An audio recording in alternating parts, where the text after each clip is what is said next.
21, and this is Joe, and this is 120 extrusion in the factory. You can see this two hand. This is semi-auto adjusting.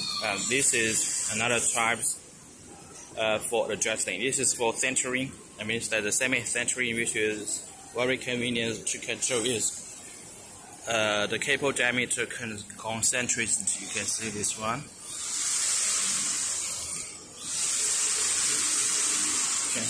Let's see this one. As you can see.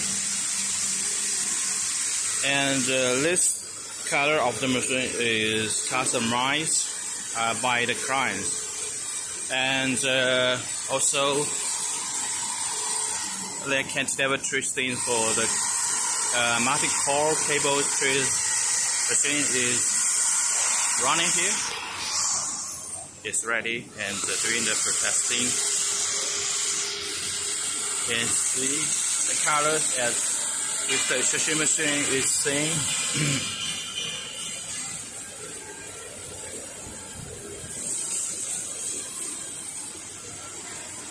How do you feel the design?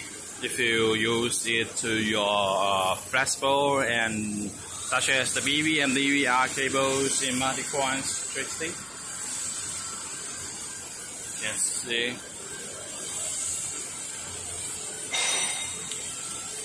And if you have time, welcome to visit us with our extrusion department. This is Joe.